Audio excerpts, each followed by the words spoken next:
balik lagi nih ke channel Yuda Pernanda. Nah, pada kali ini saya akan membahas tentang apresiasi prosa fiksi. Nah, apresiasi prosa fiksi terdiri dari dua kata, seperti apresiasi puisi itu kemarin. Apresiasi yang bermakna menghargai, yang berasal dari bahasa Latin yakni appreciato, dan prosa fiksi yakni karya sastra yang berfokus pada karya-karya fiksi seperti cerpen, novel, dan lain-lain sebagainya. Nah, dalam video ini saya akan menganalisis sebuah cerpen dengan menggunakan teori dari Sutaji Kolzombari yang mengemukakan teori penyakit cerpen Indonesia. Nah, untuk informasi aja nih teman-teman, Sutaji Kolzombari merupakan seorang sastrawan Indonesia yang dikenal dengan karyanya dengan mengembangkan teori-teori sastra yang ada, termasuk penyakit cerpen Indonesia.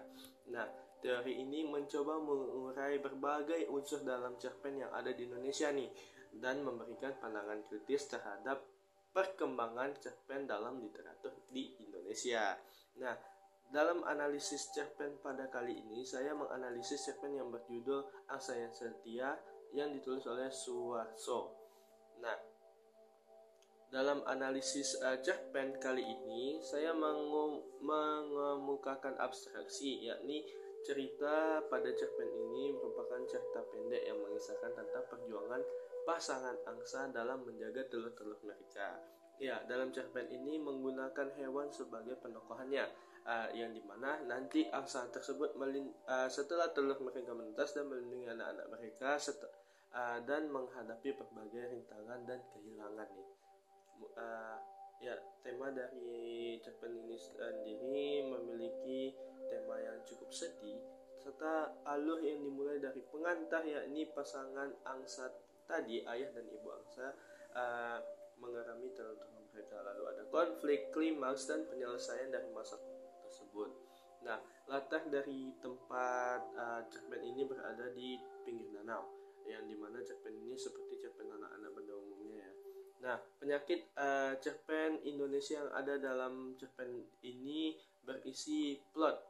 Nah, cerpen ini mengikuti alur konvensional dengan pengantar, konflik, klimaks, dan penyelesaian yang sangat biasa. Pengembangan plot diwarnai dengan interaksi antara tokoh-tokoh dengan berbagai hewan dan akhirnya menciptakan dinamika cerita. Nah, lalu yang kedua, penyakit yang ada dalam cerpen ini mengandung pesan moral yang kurang kuat tentang pentingnya keluarga atau perlindungan, walaupun sebagian menekankan tentang pentingnya perlindungan terhadap keluarga. Nah, pesan dan kesan yang ada di dalam cerpen ini sesuai dengan teori penyakit cerpen Indonesia nih teman-teman, di mana cerpen seharusnya memiliki nilai yang dapat diambil oleh pembaca, sedangkan dalam cerpen ini kurangnya nilai tersebut dan tidak dapat diambil oleh pembaca. Lalu ada gaya bahasa. Nah, gaya bahasa yang ada di cerpen ini menggunakan bahasa yang sangat sederhana dan lugas, sesuai dengan gaya bahasa sastra yang mengandung nilai-nilai moral. Nah, lalu ada kekurangan nilai-nilai pendidikan moral tadi. Dalam teori penyakit cerpen Indonesia, Bahri menekankan pentingnya cerpen mengandung nilai-nilai pendidikan yang moral. Namun, cerita Angsa yang Setia ini memiliki beberapa pesan moral seperti perlindungan keluarga dan belajar dan pengalaman.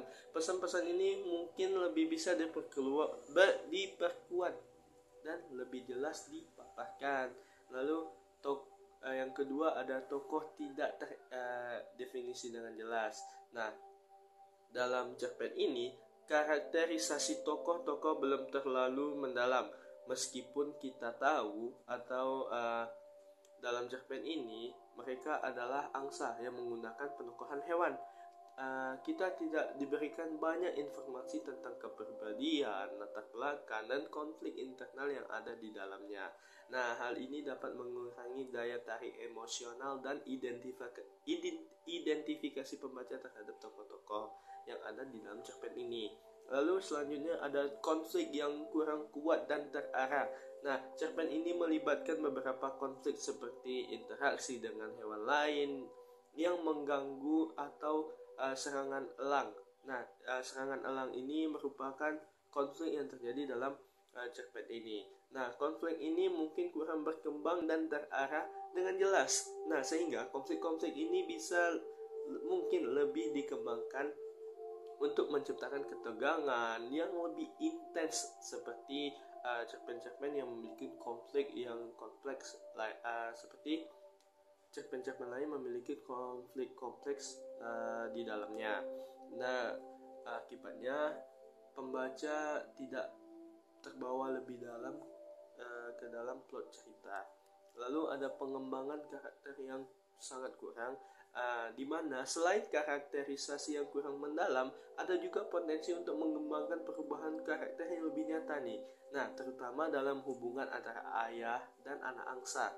Kita bisa melihat pengembangan karakter ayah angsa menjadi lebih bijaksana dan penyayang setelah menghadapi berbagai tantangan yang ada sesuai dengan cerita dalam cerpen tersebut.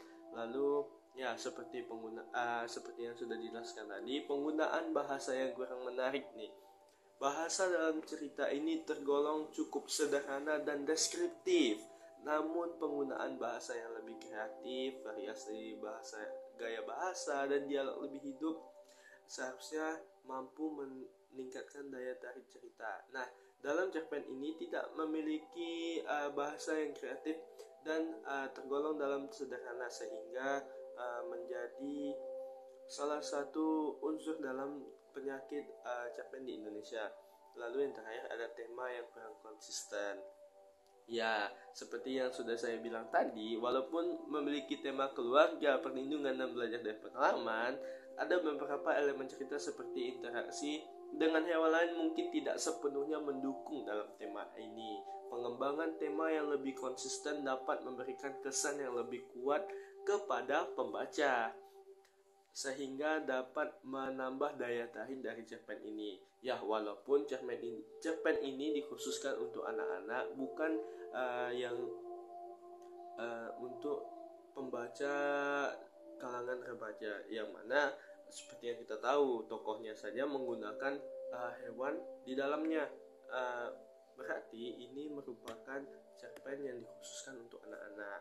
Namun cerpen yang dikhususkan untuk anak-anak pun memiliki kesalahan atau memiliki kekurangan menurut dari teori penyakit cerpen Indonesia. Nah, dalam menganalisis cerpen tadi, berdasarkan teori penyakit cerpen Indonesia, kita dapat melihat bahwa ada beberapa potensi kesalahan atau aspek yang ditingkatkan dalam cerita ini agar lebih sesuai dengan prinsip-prinsip yang ditekankan oleh teori tersebut. Nah, mungkin contoh cerpen yang memiliki kekurangan sedikit di dalamnya, ada cerpen yang berjudul Robohnya Surau Kami karya A.A. Nafis. Nah, dalam cerpen ini terdapat tema, abstraksi, dan unsur insersi yang di dalamnya sangat jelas dan tidak teridentifikasi sebagai penyakit cerpen di Indonesia, yang mana cerpen ini dapat dijadikan contoh sebagai cerpen yang baik dan benar secara berdasarkan teori penyakit cerpen di Indonesia.